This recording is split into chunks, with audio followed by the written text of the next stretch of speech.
Assalamualaikum warahmatullahi wabarakatuh. Perkenalkan, nama saya Muhammad Taufiq Rahman Al-Ghifari dengan NIM 250413142 dari program studi komunikasi dan penyiaran Islam dengan kelas KPI 2551B. Nah, di sini saya akan membuat tugas video untuk memenuhi salah satu syarat ujian tengah semester pada mata kuliah komunikasi interpersonal yang diampu oleh Ibu Dr. Vivi Asmawati, MSI.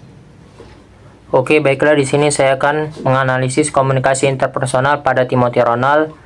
Nah, saya akan menganalisis beberapa cuplikan video pada podcast Timothy Ronald bersama Deddy Corbuzier yang diupload di channel Deddy Corbuzier. Nah, sebelum saya lanjut videonya, saya akan menjelaskan apa sih komunikasi interpersonal itu. Jadi, komunikasi interpersonal ialah komunikasi tatap muka yang terjadi antar dua orang yang memiliki reaksi secara langsung, baik secara verbal dan nonverbal. Nah, komunikasi interpersonal memiliki sifat unik dan memiliki 3 kebutuhan. Jika 3 kebutuhan ini terpenuhi, maka terciptalah komunikasi interpersonal tersebut.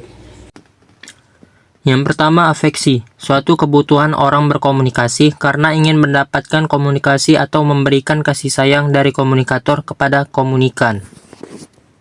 Ronald, hey, how are you? Halo. Gue harus minta maaf dulu sama lo karena hari ini jujur ya, ini gue harus minta maaf sama dia karena gue telat. Gak apa-apa. Gue telat hampir, it's an hour, gue telat 1 jam. Tapi gue tadi udah ceritain dia kenapa gue telat, karena dari awal gue udah telat. Gue pagi-pagi nge-gym itu telat nge-gym gara-gara ada kucing setan di gym.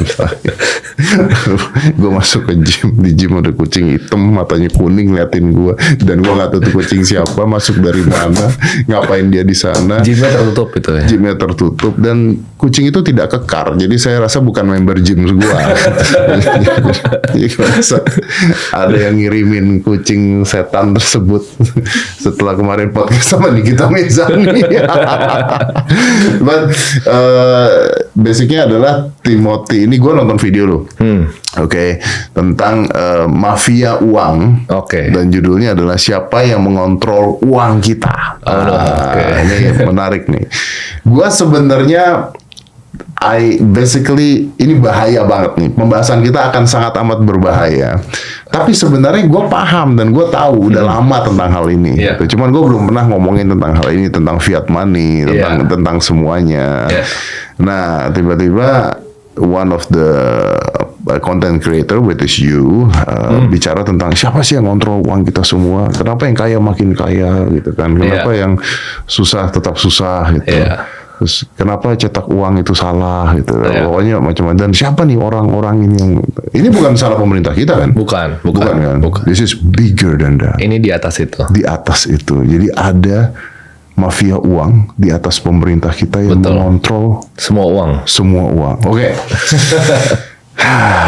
Oke, jadi coba jelasin dulu siapa mafia uang nih. Jadi gini Om, gue backgroundnya tuh waktu itu sempat research karena pertama itu dengan dunia cryptocurrency justru. Karena waktu itu belajarin kripto, jadi akhirnya belajarin tentang uang. Jadi sebenarnya aku tuh udah lama di saham, dari umur 15 sampai sekarang itu 22 lagi terjun di kripto.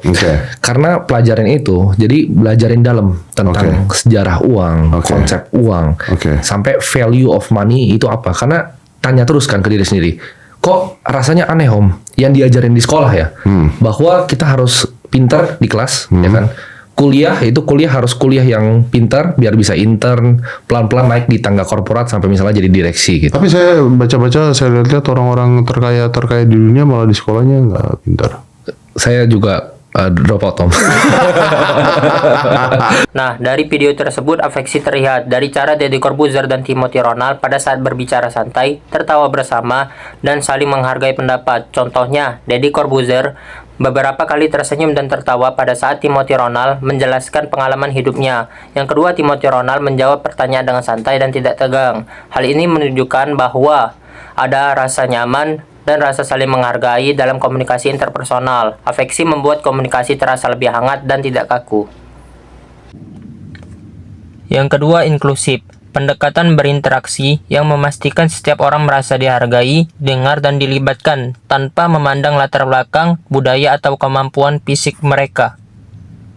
Artinya uang yang kita simpan di bank dengan suku bunga yang kita dapatkan kalah dong. Kalah pasti sama real inflasinya. Sama real inflasinya. Yes. Makanya orang-orang pada saat itu nyimpan uang di saham, tapi saham turun juga sekarang. Nah, ini yang menarik Om. Jadi saya tuh waktu itu dari umur 15 tahun saya tuh invest saham terus. Saya sampai 2021 terakhir. Di situ saya belajar bahwa saya ngeliat chart M2 money supply. Jadi itu uang yang diprint sama the Feds ya.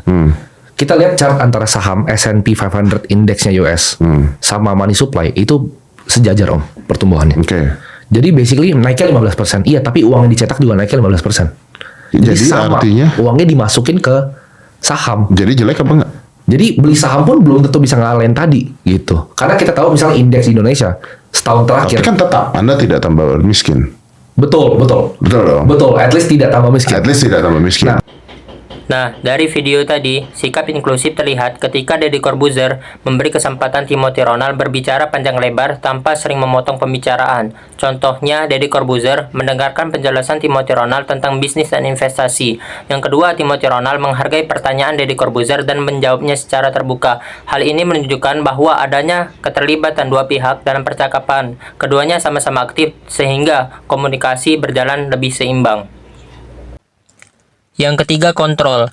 Berusaha mempengaruhi diri dia dan orang lain. Misalnya pengendalian diri, ekspresi emosi yang tepat, dan kemampuan untuk mengarahkan percakapan agar situasi sesuai dengan tujuan komunikasi tertentu. Ya udah. Tapi kalau 5% ini naik dan tesisnya benar jadi 50 kali. Ya kita untung. Untungnya jadi portofolionya jadi nutup yang lain. Gendut ya. Begitu. Tetap harus diversify. Tapi untuk orang yang high net worth, ya super high net worth itu bagus ada 1-5% Om sebenarnya. Itu kenapa Tesla taruh di balance sheet-nya. Semua perusahaan-perusahaan besar MicroStrategy banyak banget Om yang udah taruh di balance sheet-nya. Bahkan dan negara sekarang nih. Negara gitu. Nah, balik lagi ke pertanyaan awal. Kan tadi lu bilang bahwa ada yang mengontrol uang. Tujuannya apa? Tujuannya ya untuk sebenarnya kalau ini bahaya sih. Kan anda yang bikin konten. Nah, jadi kenapa sebenarnya uang diatur kan? Kenapa uang diatur? Mereka itu bisa ngelakuin apapun yang ada di market. Jadi orang banyak kira 2008 krisisnya terjadi tiba-tiba. Padahal kan itu sebenarnya orang kalau mungkin yang menjelaskan banyak yang cuma bilang 2008 tuh karena subprime mortgage gitu kan. Tapi mereka nggak ada tracing ke belakang. Kalau Soros itu tahun berapa? Soros itu The Bank of England, saya lupa tanggalnya. Itu kerjaan. Ya itu juga itu salah satunya kan contoh. Itu contoh. Jadi kayak beberapa financier di dunia itu bisa mengontrol sebenarnya dunia ini. Apa tujuannya? Itu dulu. Pasti tujuannya untuk mendapatkan kontrol nggak sih Om? Mendapatkan kontrol dari populasi. Bukankah kalau mendapatkan kontrol membuat orang menengah menjadi miskin dan miskin tambah banyak, maka kontrolnya akan hilang gitu. Iya, itu bisa teori civilization kayak gitu kan. Jadi dari bawah revolusi ke atas kayak di French Revolution dipenggal rajanya. Cuman saya juga sebenarnya kalau tanya, saya nggak tahu kenapa misalnya mereka ini mau mengontrol ya. Nggak tahu secara jelas kenapa mereka mau mengontrol. Tapi pasti ada agendanya Om. Karena mereka ini kayak contohnya mungkin ya kita lihat adanya tiba-tiba COVID kan, dan ini pasti dimanfaatkan nih, mau penyakitnya bener atau enggak itu pasti dimanfaatkan agendanya sama mereka. Nah, dari video tadi, kontrol terlihat dari bagaimana Deddy Corbuzier sebagai host mengatur arah pembicaraan podcast. Contohnya, Deddy Corbuzier mengarahkan topik dengan pertanyaan-pertanyaan tertentu. Saat pembicaraan mulai melebar, Deddy Corbuzier mengembalikannya ke inti topik. Dan Timothy Ronald juga mencoba mempertahankan argumennya ketika adanya perbedaan pendapat. Nah, hal ini menunjukkan bahwa adanya pengendalian komunikasi agar percakapan tetap berjalan teratur dan fokus. Nah, jika tiga kebutuhan ini sudah terpenuhi, maka terciptalah komunikasi interpersonal.